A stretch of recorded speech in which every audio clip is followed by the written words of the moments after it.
कल के डेट में दो न्यूज ऐसी रही जो इंडिया के लिए थोड़ी सी टेंशन देने वाली है। नेगेटिविटी एक तो नागोर्नो कराबाख जो आर्मेनिया और अजरबैजान के बीच वाला जो कंसर्न है, वहाँ आर्मेनिया बुरी तरीके से डिफीट हुआ, जबकि इंडिया ने अपने वेपन वहाँ सप्लाई किए थे लेकिन उन वेपन का यूज ही नहीं किया जा सका। और दूसरा कि जो मालदीव का इलेक्शन है, तो मालदीव का election pro China and pro India दो तरीके के वहाँ पॉलिटिकल पार्टी है जो दोनों अलग अलग कंट्री को सपोर्ट करती हैं।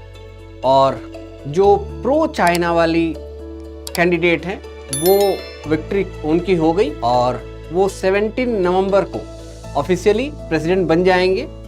इसके बाद से इंडिया के लिए ये टेंशन वाला समय रहने वाला है। कई तरीके के वर्ल्ड ऑर्डर के जो इंटरनेशनल रिलेशंस के जो स्पेशलिस्ट हैं वो ये बात बता रहे हैं कि चैलेंज इंडिया के लिए आएगा। अब आपके अपने अपने व्यू है। खैर, इसके बाद से इंडियन प्राइम मिनिस्टर ने उनको कॉन्ग्रेचुलेशंस मैसेज भी किया। आज का जो टॉपिक है वो यही है कि जो मालदीव है वो मालदीव में क्या सिचुएशन है, इंडिया के लिए कैसे इंपॉर्टेंट हो जाता है और वर्ल्ड ऑर्डर पे जो जियोपॉलिटिकल जो चेंजेस होंगे वो कैसे होंगे। और इससे रिलेटेड क्वेश्चंस यूपीएससी ने ऑलरेडी पूछे हुए हैं, तो आपको जानने की जरूरत है। बहुत यूजफुल टॉपिक है। देखिए, जो वहाँ का प्रेसिडेंशियल इलेक्शन हुआ, इस कहानी को में जाने से पहले थोड़ी सी इसकी बेसिक हिस्ट्री देख लेते हैं। 1965 में जब सबसे पहले मालदीव आजाद होता है तो इंडिया दुनिया की पहली कंट्री है जो उसे रिकॉग्निशन प्रोवाइड करती है और उसके साथ डिप्लोमेटिक रिलेशंस की शुरुआत करती है। 72 में सीडीए लेवल पे एक मिशन एस्टेब्लिश किया जाता है और हाई कमीशन जो है वो 1980 में इंडिया के द्वारा वहाँ खोला जाता है। इसके बाद 2004 में मालदीव अपना full fledged high commission in New Delhi में ओपन करता है।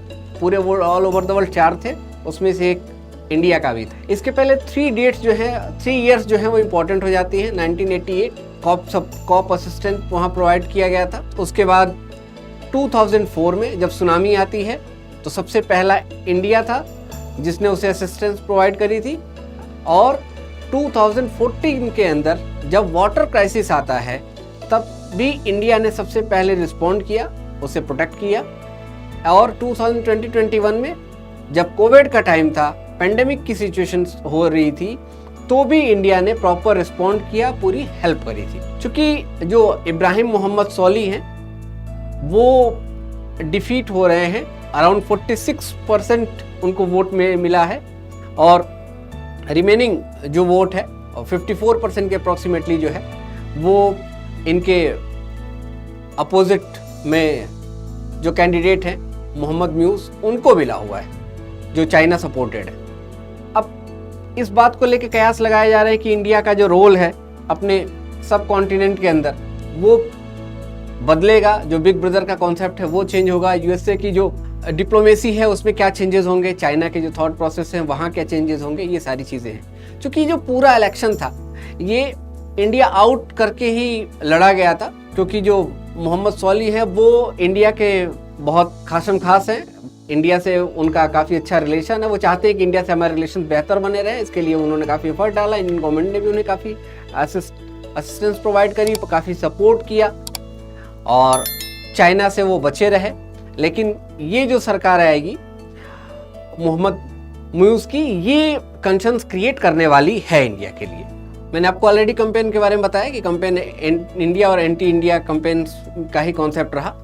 इसके अंदर जो इशू क्रिएट किए गए, नेशनल आइडेंटिटी के बारे में बात की गई, सोवरेनिटी को लेकर बात की गई और नेचर ऑफ फॉरेन पॉलिसीज को लेकर भी बात की गई कि मालदीव ने जो नेचर ऑफ फॉरेन पॉलिसी वो इंडिया का वो इंडिया प्रो इंडिया हो गया, वो अपनी सोवरेनिटी को खो रहा है, इस तरीके की बातें वहाँ की गई।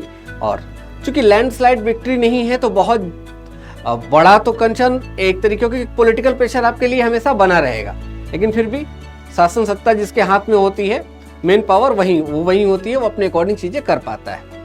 अब देखिए, इंडो पैसिफिक रीजन बोलते हैं इस एरिया को, और इंडो पैसिफिक जो रीजन है वो काफी इंपॉर्टेंट हो जाता है जितनी बड़ी सुपर पावर है वर्ल्ड ऑर्डर की, सबके लिए, इंडिया के लिए भी है। रीजन क्या है? यहाँ बहुत छोटे छोटे आइलैंड है। डियागो गार्सिया जो अमेरिका का बेस भी है, यहाँ काफी बड़ा बेस है और पूरे पैसिफिक को यहाँ से वो कंट्रोल कर रहे होते हैं। इंडियन ओशन के साइड में भी है और यहाँ से दोनों एरिया वो कंट्रोल कर रहे होते हैं। मालदीव से थोड़ा सा बस आगे बढ़ेंगे तो आपको ये चीज देखने को मिलेगी। लेकिन इंडो पैसिफिक जो है वो केवल इसलिए नहीं इंपॉर्टेंट है कि डियागो गार्सिया है, यहाँ दो मेजर पावर का कन्फ्लिक्ट बहुत लार्ज लेवल पे आपको देखने को मिल रहा है।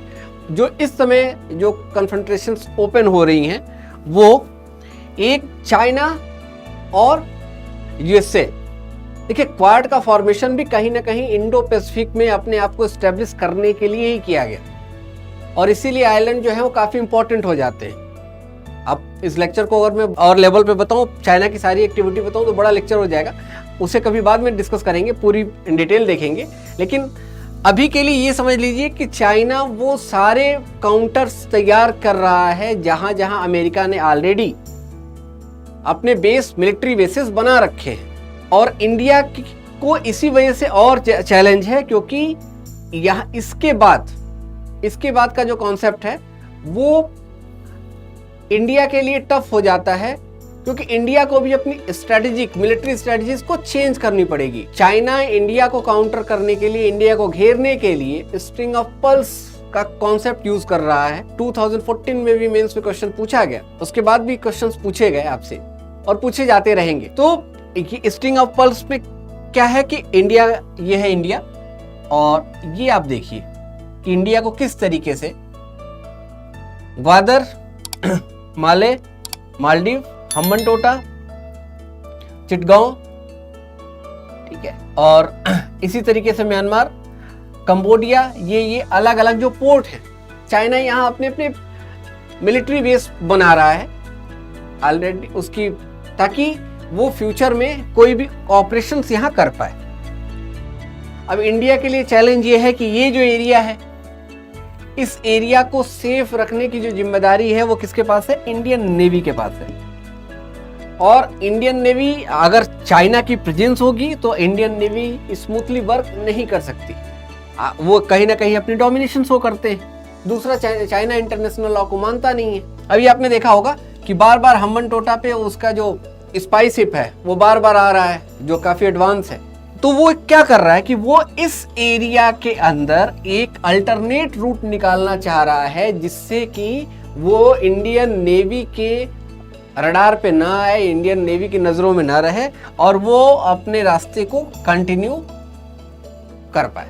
वो नहीं चाहता कि इंडियन नेवी उसको सर्विलांस करे, इंडियन नेवी को पता हो कि वो क्या कर रहा है। क्योंकि ये एरिया इसलिए भी बहुत इंपॉर्टेंट है, स्ट्रेटेजिक इंपॉर्टेंस आपने इसकी देख ली, क्योंकि इंडिया के नाम पे ही इंडियन ओशियन का नाम भी है, दुनिया का इकलौता ओशियन जिसके नाम, कंट्री के नाम पे है। तो यहाँ इंडिया की इंपॉर्टेंस, स्ट्रेटेजिक इंपॉर्टेंस आपने देखी। ऐसे ही अगर आप बिजनेस ट्रेड के अकॉर्डिंग देखें तो एक ह्यूज जो परसेंटेज है वो कवर करता है और यहां से मेन रास्ता निकलता है। ये वाला एरिया जो है ये भी काफी इंपॉर्टेंट हो जाता है। यूपीएससी ने यहां से भी क्वेश्चन पूछा क्योंकि यहां एक अल्टरनेट रूट निकालने के बारे में बात चल रही थी। अब इसको कोरिलेट कर लीजिए यूएसए के साथ। देखिए दो कंसर्न्स आपको दिखेंगे, यूएसए और चाइना। बीच में आपको इंडिया। अब जो इंडिया है, इंडिया सोवर्जिन है और इंडिया की अपनी फॉरेन पॉलिसी है, ना ही वो प्रो यूएसए है और ना ही वो प्रो चाइना है। तो जब हम इंडिपेंडेंट होते हैं तो कई बार किसी दूसरे की बातें ना मानने की वजह से भी हमारे ऊपर जो कॉम्प्लिकेशंस है वो होती है। और इसके अंदर जो मालदीव है, मालदीव एक इंपॉर्टेंट आइलैंड है और इसकी स्ट्रेटेजिक लोकेशन इंडिया के लिए बहुत ज्यादा इंपॉर्टेंट है। इसी वजह से इंडिया चाहता था, और इंडिया अभी भी प्रयास करेगा, ऐसा नहीं कि कोई चीजें खत्म हो जाती है, उस पर भी मैं आऊंगा। इंडिया अभी भी चाहेगा कि मालदीव से हमारे रिलेशंस रहें, भले वो प्रो चाइना रहे, लेकिन इंडिया से उसके रिलेशन जो है वो मेंटेन रहे। देखिए इसके पहले भी मालदीव ने, जब प्रो चाइना इनकी सरकार थी, तो इंडिया के अगेंस्ट में उन्होंने कई तरह के एक्शन लिए, लेकिन वो बहुत ज्यादा नुकसान नहीं कर पाए। अब आप बात करते हैं कि वर्ल्ड ऑर्डर में जो चेंजेस हुए, ठीक है, इससे इंडिया के ऊपर क्या इम्पैक्ट आएगा? देखिए, एक तो यहाँ इंडिया का बिग ब्रदर का कॉन्सेप्ट है। इंडिया बहुत एग्रेसिवली चाइना की तरह कोई वर्क नहीं करता, और ना ही वो यूएसए की तरह बहुत ज्यादा प्रॉक्सी वार के कॉन्सेप्ट को यूज करता है। इंडिया अपने डिप्लोमेटिक चैनल्स को बहुत अच्छे से यूज करता है, और साथ में इकोनॉमिक पावर का बहुत अच्छा यूज करता है। और इसी इकोनॉमिक पावर की वजह से मालदीव बहुत ज्यादा अगेंस्ट नहीं जाएगा। परेशानी होगी, जितनी स्मूथनेस वो नहीं मेंटेन हो पाएगी, but this is another thing. लेकिन एकदम वो अगेंस्ट नहीं हो पाएगा, और कई ऐसी नीड्स हैं जो उसे इंडिया से लेनी पड़ेंगी, वो पूरी तरीके से चाइना के ऊपर नहीं जा पाएगा। तो ऐसा नहीं कि ये बहुत ज्यादा ड्रास्टिक चेंजेस हो जाने वाले हैं, थोड़े से चैलेंजेस जरूर होंगे, लेकिन फिर भी इंडिया के रिलेशन जो हैं वो एस्टेब्लिश रहने वाले हैं। अब इन्होंने कहा है कि इंडियन मिलिट्री के जो वहाँ आर्मी सोल्जर हैं उनको वहाँ से निकालेंगे, ये पॉसिबिलिटी है, इस तरीके के काम होंगे, क्योंकि इलेक्शन इसी के ऊपर लड़ा गया है, इस तरीके की चीजें होंगी। लेकिन फिर भी इंडिया की अपनी जो डोमिनेशन है वो बनी रहेगी। तो आई होप आपको चीजें क्लियर होंगी। मिलते हैं नेक्स्ट वीडियो में। Thank you so much. God bless you all.